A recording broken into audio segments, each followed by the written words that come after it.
হজ করতে হজে যায়, মসজিদে নামাজ পড়ে, জিজ্ঞাসা যদি করেন যে হজ কেন করলা, কোরআন দিয়া দলিল দেবে হজের কথা কোরআনে আছে। মসজিদে নামাজ কেন পড়তে যাও, বলে নামাজের কথা কোরআনে আছে। তাহলে চোর ধরে হাত কাটো না, ডাকাত ধরে শুলে দেও না, আল্লাহর আইনে দেশ চালাও না, এটাও তো কোরআনে আছে। কই বেটা চুপ থাকো, রাজাকারের বাচ্চা। কাম কিসের লগে কি ফান্তাবাতে কি, এখানে আবার রাজাকার আসলো থেকে? আমার তো জন্মই হয়েছে স্বাধীনতার পরে, কেমনে রাজাকার? আমি তো ইসলামের কথা কইছি। না না, তোমার কথাটা রাজাকারের সাথে। ও আচ্ছা, তো নামাজ রোজার কথা কোরআনে আছে, সেটাও তো কোরআনে আছে। কারণ নামাজ পড়লে লস নাই, রোজা রাখলে লস নাই, কিন্তু চোরের হাত কাটলে বড় লস। আমি তো আর কানাডায় বেগম পাড়ায় বাড়ি বানাতে পারবো না। চোরের হাত কাটার আইনের কথা কেন শোনাও? এটা শুনাইলে তো বড় বিপদ। আমরা তো আর দেশের টাকা বিদেশে পাচার করতে পারবো না। প্রধানমন্ত্রী সাবেক উনি বলেছেন যে তার বাড়ির ফিয়ন কত কোটি টাকার মালিক। দেখে আমাদের কথা না, উনার কথা। আপনাদের কাছে আমার প্রশ্ন, 400 কোটি টাকা চাকরি কইরা কামাইছে।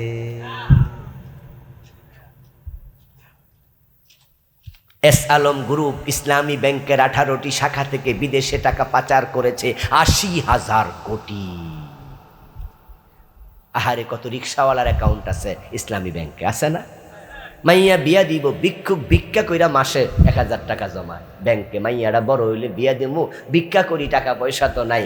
এখন এস আলম গ্রুপ 80,000 কোটি টাকা নিয়ে গেছে। এখানে ভিক্ষুকের টাকা আছে না নাই?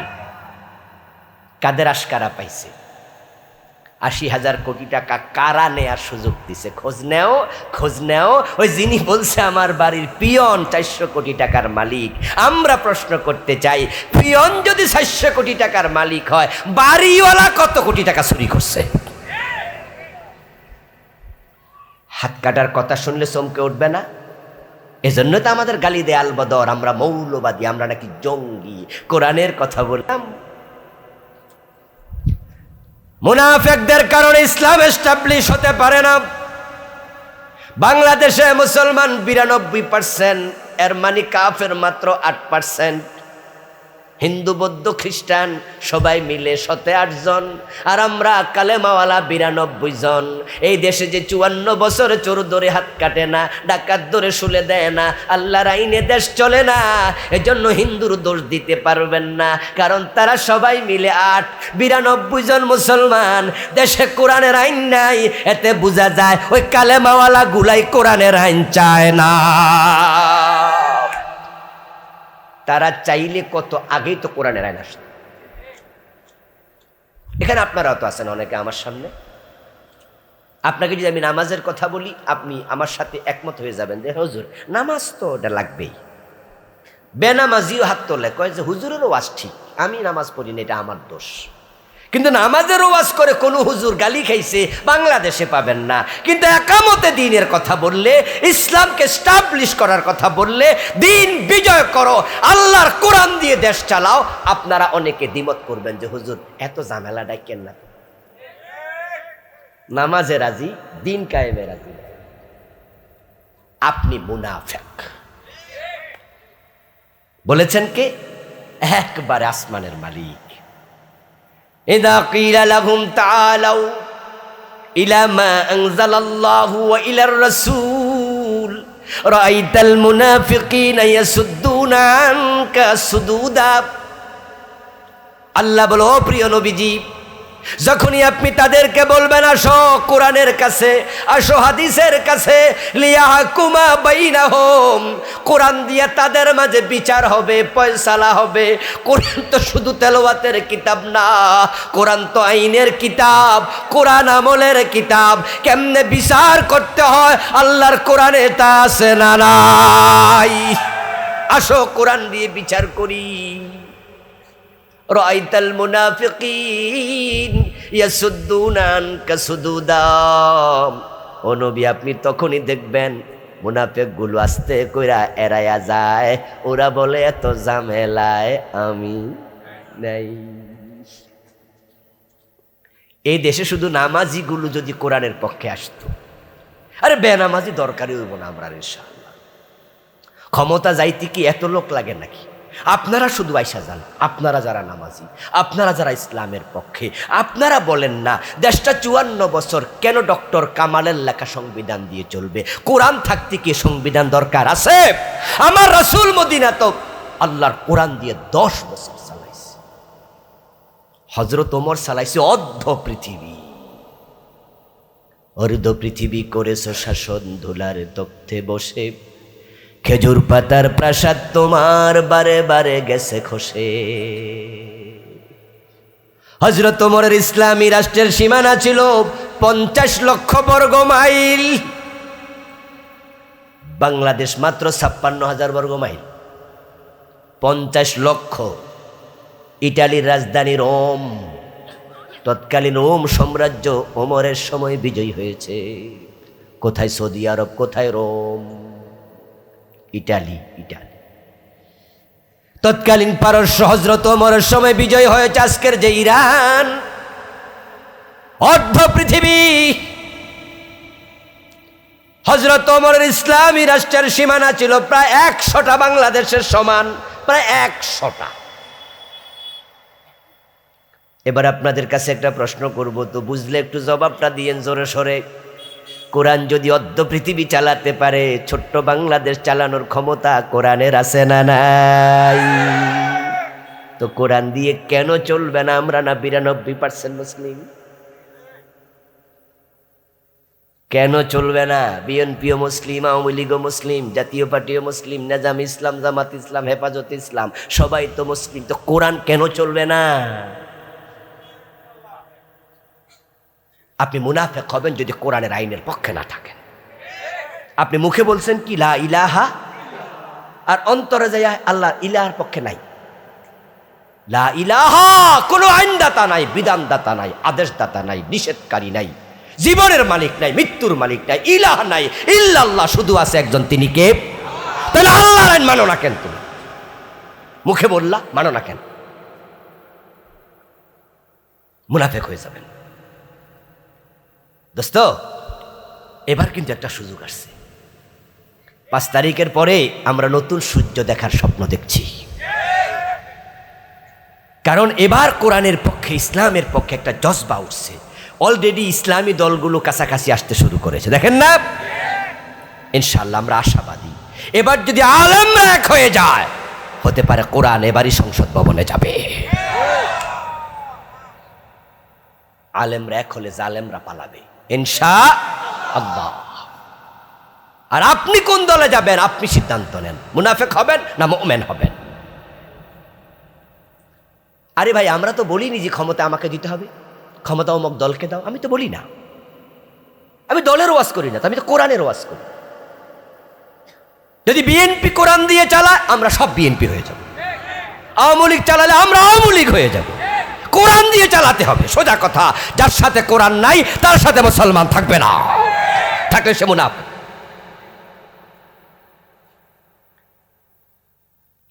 কোরআনটাকে ধাক্কায় সংসদে নিয়ে যান, মসজিদ থেকে বের করে কোরআন সংসদে নিয়ে যান। ইসলাম দিয়ে যদি দেশ চলে, সোনার বাংলা হতে বেশি দিন লাগবে না। 2 জন মন্ত্রী কিছু চালাইছে, আজ থেকে 15 বছর পিছনে যান, 2 জন মন্ত্রী 3টা মন্ত্রণালয় চালাইছে, সমাজ কল্যাণ, কৃষি, শিল্প। 5 বছর চালাইছে, 1 টাকা খায় নাই, চুরি করে নাই, 1 টাকাও করে নাই। প্রমাণ আছে না বাংলাদেশে? 1 পয়সা দুর্নীতি করে নাই। তো বাকি যে মন্ত্রণালয় আছে ওই জায়গা তো ইসলামওয়ালাদেরকে বসায় দেন, দেখবেন সোনার বাংলা হয়ে যাবে, 20 বছরও লাগবে না। চুরি বন্ধ করো, চুরি বন্ধ করো, চুরি বন্ধ করো। এখানে অনেকে মালয়েশিয়া গেছেন চাকরি করতে, ঘুরতে, আমিও গিয়েছি 12-14 বছর আগে। কুয়ালালামপুরে নেমে কি পরিমাণ 50 তলা বিল্ডিং দেখে আমি অবাক হয়েছি। অথচ দেশটা স্বাধীন হয়েছে আমাদের মাত্র 10 থেকে 12 বছর আগে। বাংলাদেশে 50 তলা একটা বিল্ডিংও নাই, আর ওদের আছে শত শত ব্রিজ, কালভার্ট, উড়াল সেতু। ওদের শহর দেখলে অবাক হবেন। কুয়ালালামপুরে টুইন টাওয়ারের পাশে দাঁড়িয়ে টুপি মাথা থেকে হাতে নিয়ে তারপরে ছাদ দেখেছি, আকাশ, ওদের এটার বিল্ডিংয়ের ছাদ দেখেছি এত উঁচু। তারা যদি শত শত 50 তলা বিল্ডিং বানাতে পারে, বাংলাদেশ 1 একটাও বানাতে পারলো না। কেমনে বানাবে? ব্যাংকে 10 লাখ টাকার চেক দিয়ে দেখেন একসাথে 10 লাখ টাকা অনেক ব্যাংক দিতে পারে না। এখন বলে টাকা নাই, পরের দিন আসো। ওরা আগালো, আমরা পিছালাম, কারণ তাদের দেশে আমাদের মতো চুরি নাই। পিয়নরা 400 কোটি টাকার মালিক হয় না।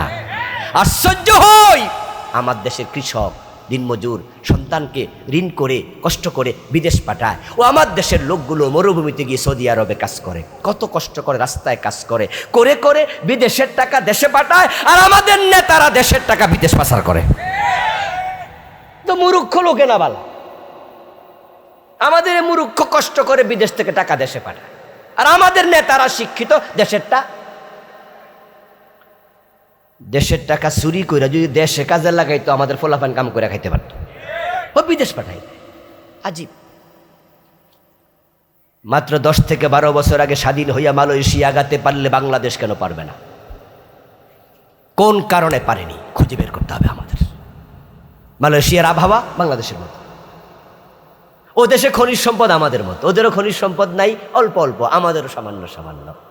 তারা দেশের টাকা দিয়ে এত আগালো, আমরা আগাইতে পারিনি, কারণ তারা মাহাতির মোহাম্মদের মতো একজন সৎ নেতা পেয়েছে, আর আমরা পেয়েছি বাটপাড়া সিটার। অধিকাংশ। এখন কি করতে হবে? কেমনে থামাবেন? থামানোর শুধু একটাই মাত্র ঔষধ আছে, সেটা হচ্ছে কোরআনের আইন। মায়ের উপরে ঔষধ নাই। চোর ধরে ধরে হাত কাটা শুরু করে দেন, দেখবেন যে তারের মতো সোজা হয়ে যাবে। সচিব চুরি করেছে, হাত কেটে দাও। মন্ত্রী চুরি করেছে, হাত কেটে দাও। এমপি চুরি করেছে, হাত কেটে দাও। আমার রাসূল শিখিয়েছেন, আমার মেয়ে ফাতেমা চুরি করলে ফাতেমার হাতও কেটে দাও। হাত কাটা শুরু করে দাও। আইন চালু হোক, সংসদে কোরআন পাঠান। এবার আপনার পেটে লাথি দিয়ে আপনার টাকা বিদেশ কেন পাঠাবে তারা? ওদেরকে থামাতে হবে। অভাবে চুরি করলে আমরা বলতাম যে হারে খাইতে পায় না, চুরি করছে। ওরা কি অভাবে করে না স্বভাবে? মানুষকে যখন ধরে ধরে জেলে দেয়া হয়, চোর ধরে জেলে দেয়, এই আইন দেখলে আমার চরম বিরক্ত লাগে যে কি বাজে আইন বানাইল। এটা কি একটা আইন হলো? চোর ধরে জেলে দেবেন? এত পচা আইন মানুষ বানায় কেমনে? আচ্ছা আপনারা বলুন তো, চোর কি ভালো মানুষ না খারাপ মানুষ? খারাপ তো। আচ্ছা তারা আপনি 6 মাস জেলে দিলেন, জেলখানা গিয়ে বেটা ভাত খায় নাই, টাকা দিছে? জেলখানা গেলে কি টাকা দিয়ে ভাত খায়? আচ্ছা মাগনা খাইল, ওখানে বিদ্যুৎ ইউজ করে নাই, ঘরে ছিল না, ঘর ভাড়া দিছে, বিদ্যুতের বিল দিছে। তো বেড়া চোর, বেড়ার 6 মাসে যে আপনি খাওয়াইলেন, টাকা দিল কেনা? আচ্ছা টাকাটা কে দিছে? সরকার। সরকার কোথায় পাইল? আমাদের, নাকি? তা আমরা যে এত কষ্ট কইরা কামাই, সরকারকে ট্যাক্স দে, চোরেরা খাওয়াইতো? এটা কি একটা আইন হলো? এরপরে রেজাল্ট কি হয়? চোর যখন 6 মাস জেলখানা থাকে, বেড়া যখন বাইর হয়, তখন আল্লাহর ওলি হয়ে বাইর না, ডাকাতি হয়ে বাইর হয়। তোর একটা লাভ হলো কি? আরো তো খারাপ হলো। ইসলাম কত সুন্দর। কবি নজরুল বলেছেন, ইসলাম সে তো পরশ মানিক, তারেকে পেয়েছে খুঁজি, পরশে তাহার সোনা হলো যারা, তাদেরই মোরা বুঝি। ইসলামের সৌন্দর্য কত! ইসলাম বলে না না, চুরি করেছে প্রমাণিত হয়েছে, হাত কেটে দাও। তার পিছনে 1 টাকাও খরচ করা দরকার নাই, বরং যদি হাতটা কেটে দাও, সে সোজা হয়ে যাবে, আর চুরি করবে না ভয়ে। আর হাত কাটা চোর দেখে হাজার হাজার চোর এমনি চুরি ছেড়ে দেবে।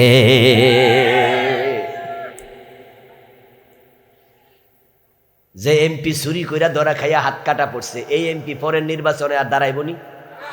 কেমনে দাঁড়াইব? মিছিলে আইয়া, মিটিং আইসা হাত তোলা দিয়ে আরম করা লাগবো না? হাতে তো নাই, কারণ জনসভার মাঝে হাত তুলবে না আইসা।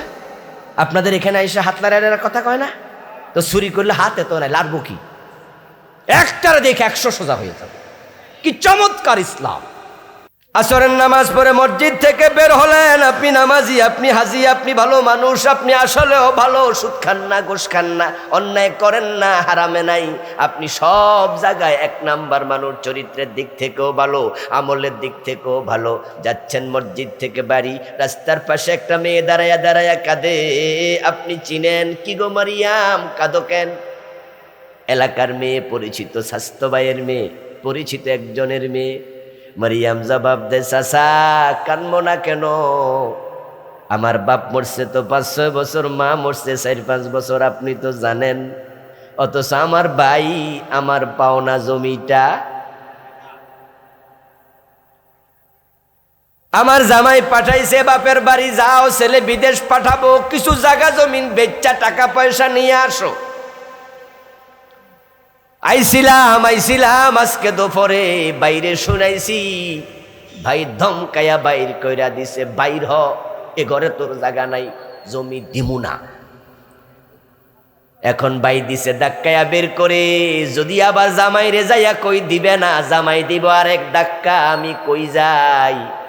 এজন্য রাস্তায় দাঁড়ায়া দাঁড়ায়া কান্দি, মনটা হালকা করতেছি। আপনি মনে মনে ভাবেন, এখন যদি আমি মেয়েটার পক্ষ নিয়া তার ভাইয়ের কাছে যাইয়া বলি, এই বেটা বোনের হক দে, তাহলে আমার লগে সম্পর্কটা খারাপ হইব। তাই সম্পর্ক খারাপ করিয়া আমার লাভ কি? এই জন্য আপনি সুবহানাল্লাহ কইতে কইতে চলে গেছেন। যাওয়ার সময় কইছেন, মরিয়ম মায়ের পেটের ভাইয়ে জমি দেয় না, আমি কি করতাম গো? আসসালামু আলাইকুম। ওই যে হের বাইরে কইলে হে সম্পর্ক খারাপ হবে, এজন্য আপনি সুবিধাবাদী, অন্যায়ের প্রতিবাদী আপনি নন। আপনি শুধু নামাজ আর রোজা কইরা জান্নাত খোঁজেন, অথচ আল্লাহ আপনাকে খলিফা বানাইছে শুধু জিকিরের জন্য, নামাজের জন্য খলিফা বানায় নাই। খলিফার দায়িত্ব খেলাফত, এটা অনেক বড় জিনিস। কিছুক্ষণ পরে আরেকজন যায়, উনি হলো এলাকার মেম্বার সাহেব। উনিও দেখে মরিয়ম দাঁড়ায় দাঁড়ায় কাঁদে। মারিয়াম কেন কাঁদো গো? একই উত্তর, ভাই হক দেয় না, বাবার জমি দেয় না। এবার মেম্বার মনে মনে ভাবে, এখন যদি তার পক্ষ নেই, তার ভাইয়ের কাছে যাইয়া বলি, এই বেটা বোনের জমি কেন দেশ না, তাহলে এই ভাই কিন্তু আগামীবার আর নির্বাচনে আমারে ভোটটা দিব না। আরে মাইয়ারে বিয়ে দিছি তো ফাঁসের ইউনিয়ন, তো মাইয়া তো আর ভোটার না, মাইয়ার জামাইও আমার ভোটার না, তাহলে অযথা মাইয়ার পক্ষ নিয়ে আমি কি ভোট হারামো? জাজ্জাল্যমান অন্যায় জুলুম দেখার পরও আপনি সুবিধাবাদী হলেন, নিজের ভোটের চিন্তা, মেম্বারের চিন্তা। তাই মেম্বার সাহেব কইয়া দিল, মরিয়ম গো মায়ের পেটের ভাইয়ে তোরে দেয় না, আমি কি করতাম? আসসালামু আলাইকুম। শোনো মুসলমান, আস-সাকিতু আনিল হাক্কি শায়তানুন আখরাস, যারা অন্যায় দেখার পরেও প্রতিবাদ করে না, চুপ করে থাকে, সবগুলা বোবা শয়তান। অন্যায় দেখার পরও চুপ থাকেন, এড়াইয়া যান, এমন চরিত্রের লোক আজকের মাহফিলে নাই। আপনিও একটা বোবা শয়তান, তবে আপনি নামাজি শয়তান, আপনি হাজি সাহেব বোবা শয়তান, আপনি টুপিওয়ালা বোবা শয়তান, আপনি দাড়িওয়ালা বোবা শয়তান।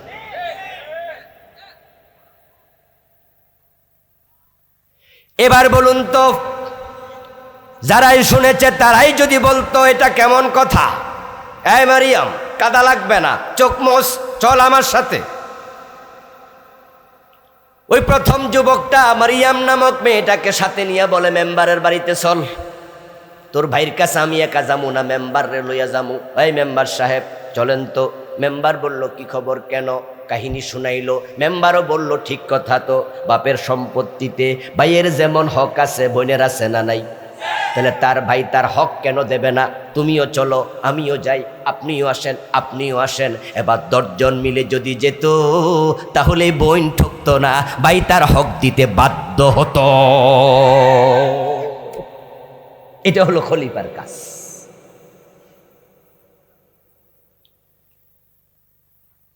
আল্লাহ তাআলা কুরআন মাজিদে শুধু কিছু আইন দিয়েছে, রাসূলুল্লাহ সাল্লাল্লাহু আলাইহি ওয়াসাল্লাম হাদিসে আইনগুলোর ব্যাখ্যা করেছে।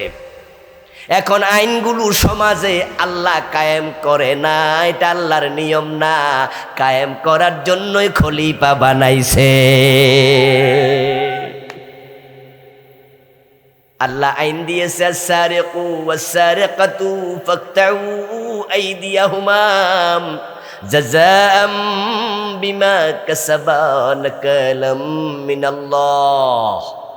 আল্লাহ বলে চোর নারী হোক আর পুরুষ হোক ধরে ধরে হাত কেটে দাও। এবার বলুন তো আসমান থেকে নেমে এসে আল্লাহ কোন চোরের হাত কাটছেনি? দায়িত্ব কার? খলিফার। হ্যাঁ, সরকার শুধু সংসদে বইয়া বইয়া আইন বানায়। আচ্ছা, যারা আইন মানে না হেরারে ধরার জন্য কোনোদিন এমপি কারো বাড়িতে আইছে? এমপিরা সংসদ ভবনে বইয়া বইয়া আইন বানাই দেয়। আর এই আইন বাস্তবায়নের জন্য পুলিশ রাখছে, র্যাব রাখছে, আনসার রাখছে, চৌকিদার রাখছে, ঠিক না? হেরারে সরকার বেতন দেয়। সরকার আইন বানাইছে ফ্যান্সি ডিলের ব্যবসা করা যাবে না, ফ্যান্সি ডিল খাওয়া যাবে না, যদি কেউ খায় তাহলে তার 6 মাসের জেল। কথার কথা। যেই এমপি আইনটা বানাইছে এই এমপি ফ্যান্সি ডিল কারা খায় দৈরা দৈরা কি 6 মাস জেল দিছে? এজন্য পুলিশ আছে, পুলিশের সরকার বেতন দেয়। আইন বানাবে সরকার, প্রয়োগ করবে পুলিশ। পুলিশ যদি সরকারের আইন প্রয়োগ না করে পুলিশের চাকরি শেষ। আইন বানাবেন আরশের মালিক, আইনের কিতাব কোরআন, এটা প্রয়োগ করবে খলিফা। যে খলিফা আল্লাহর আইন প্রয়োগ করবে না তার জান্নাত শেষ। এবার আত্মসমালোচনা করেন যে আমরা কয়জন এই কামে আছি? জান্নাতে সবাই যেতে চাই, এই ক্ষেত্রে আবার 1 নম্বরে আছে। জান্নাতে কে কে যাবেন কইলে 2 হাত একসাথে তোলা দিয়ে খাড়ে থাকবো, পারলে হাওলাত করে আর একটা তোলা। জান্নাত কি চাইলে পাওয়া যায়? এত মাগনা। জান্নাত যদি চাইলে পাওয়া যেত তাহলে হিন্দুরাও জান্নাত পেত।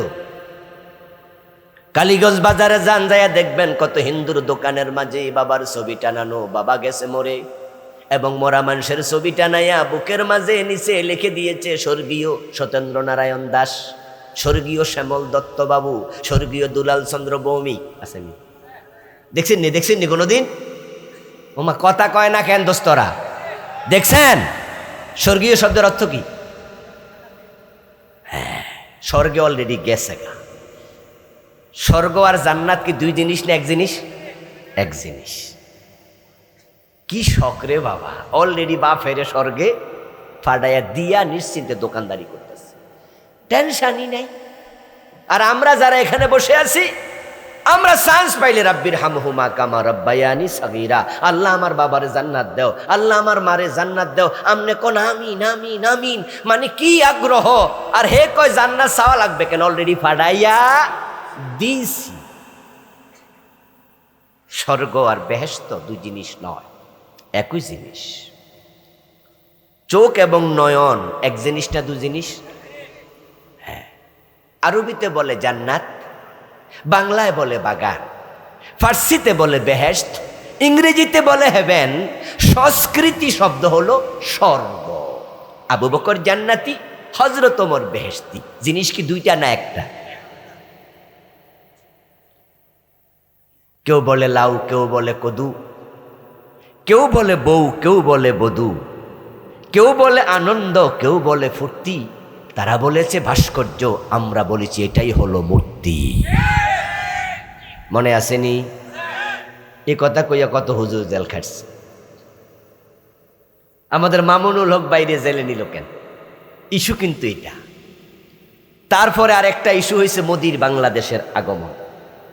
শুরু হয়েছিল কিন্তু ওই যে বড় একটা মূর্তি বানাবে আমাদের ফুস্তগলার পাশে।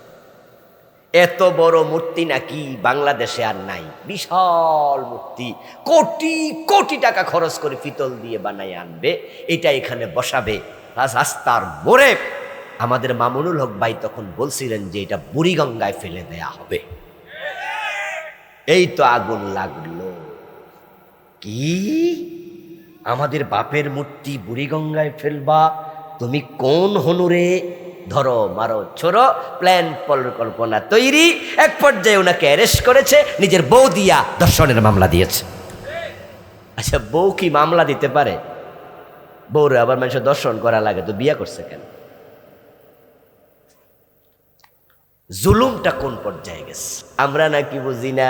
আপনারা বলুন তো, ভাস্কর্যের মুখ আসেনি, চোখ আসেনি, হাত আসেনি, পা আসেনি, মূর্তির নাই, মূর্তির আসেনি, তো ভাস্কর্য নামে তারা যে বানাইছে এগুলা দেখতে কি মূর্তির মতো না অন্যরকম?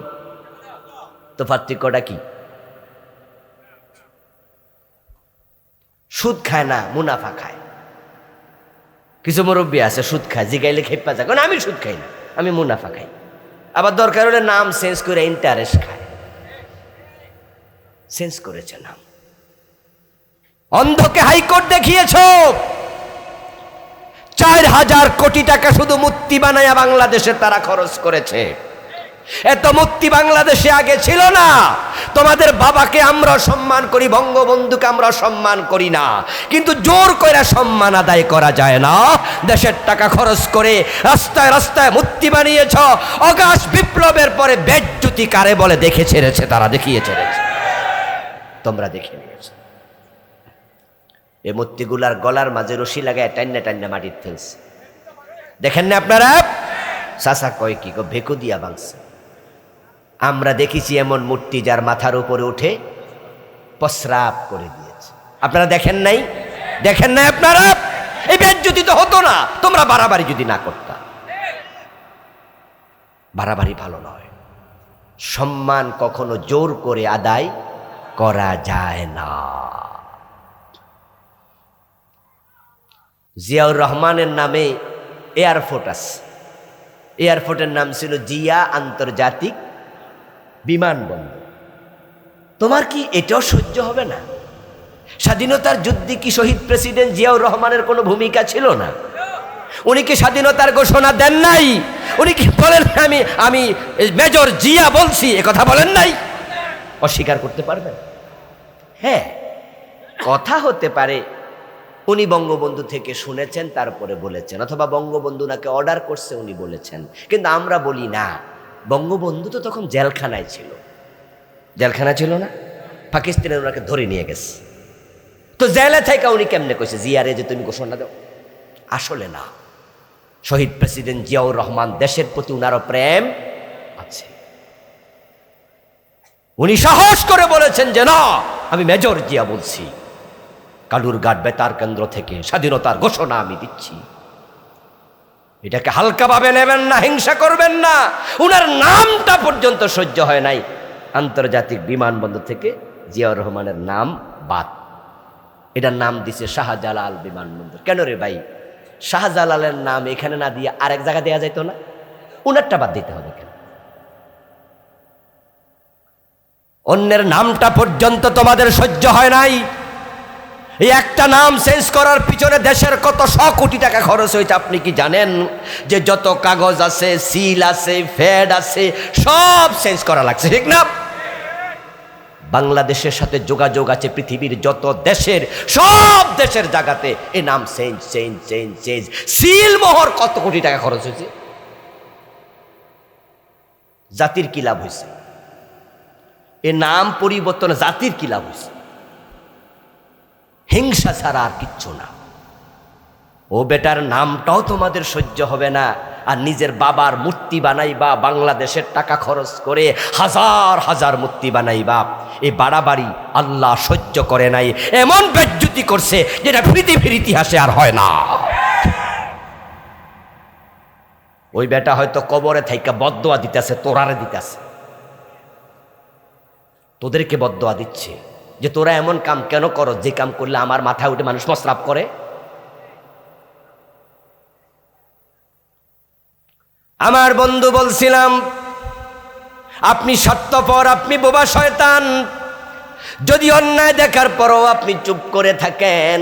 আমরা তো সমাজে কত জিকিরওয়ালা দেখি, কিন্তু অন্যায়ের প্রতিবাদওয়ালা আমরা দেখি খুব কম।